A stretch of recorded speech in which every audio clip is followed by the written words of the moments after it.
So as you can see, there's all the luscious smelt that you guys are seeing in the video. So that's what I do. I freeze my smelt absolutely whole. Some in quart bags, some in gallon bags. If you're gonna gift them away, go with the quart bags. It's about what somebody can eat. And we'll head over to the cleaning station. That's a quart bag right there in the sink. So you kind of get a good eye on that. And I always dump them, thaw them out, dump them in there, and get a good wash on them. Yep. Okay, so the key to cleaning smelt, in my opinion, starts with the very first cut. Use a good pair of scissors, and you're only going to cut 3/4 of the way through the back. So that's still on there. Then you're going to flip it over, right at the anal side there, and cut straight up, okay?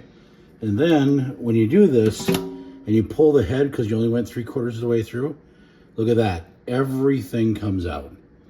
And they're virtually clean. You'll get that.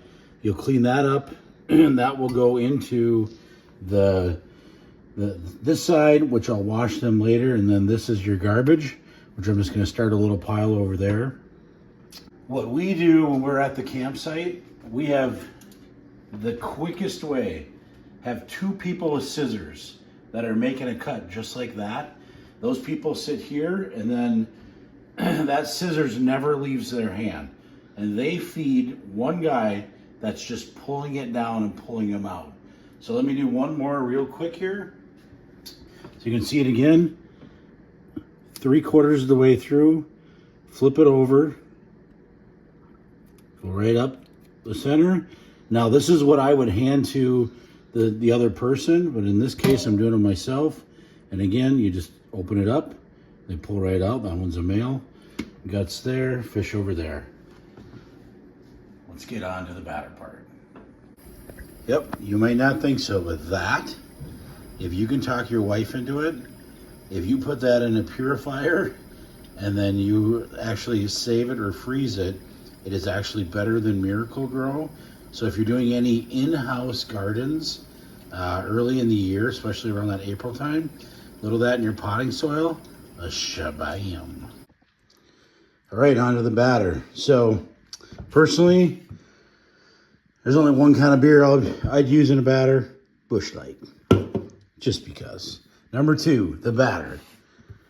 Out of the package, right there, Louisiana seasoned beer batter.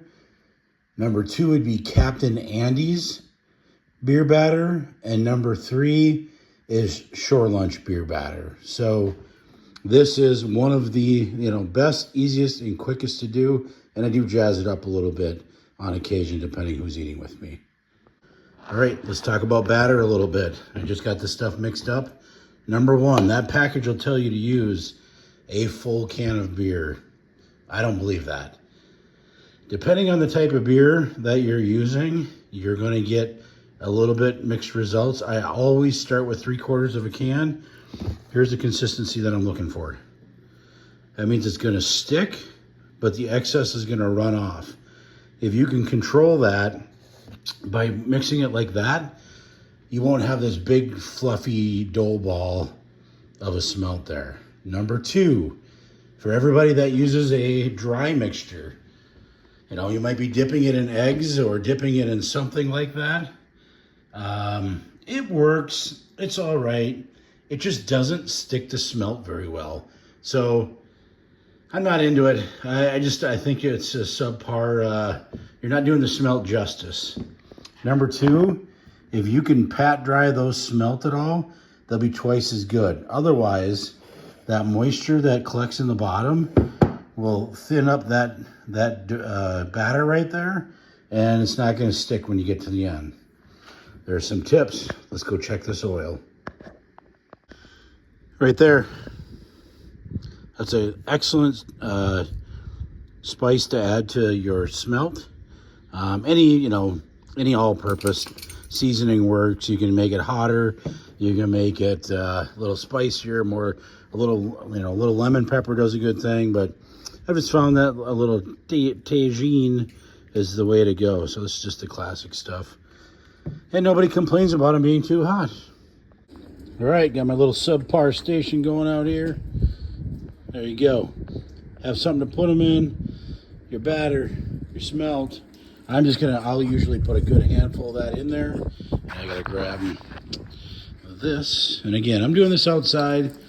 And here's something that I can tell you that actually my father-in-law found. He found this little electric skillet on the Home Shopping Network. And he said, oh, it's too big for me.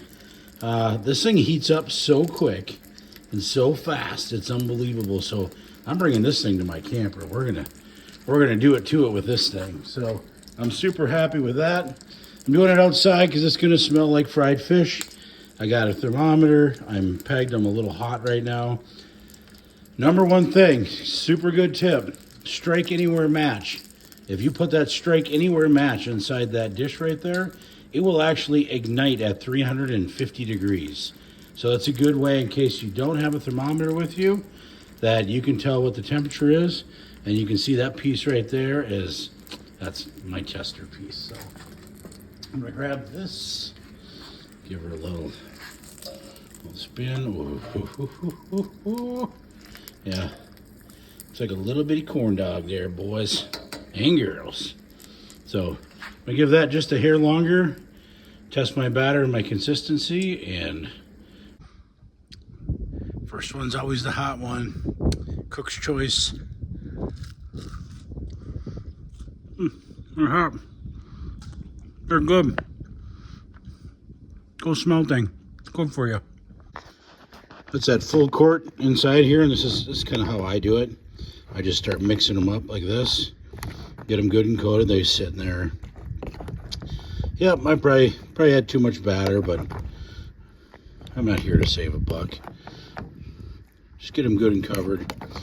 I always keep a good roll of paper towels around because you're usually going to have a wet hand and a dry hand, and one of them is going to get sticky. So, got my paper towels. I'm going to start cooking.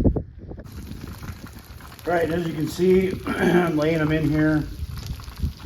I like to do it by hand because I don't want them to stick to each other and come out in one big clump.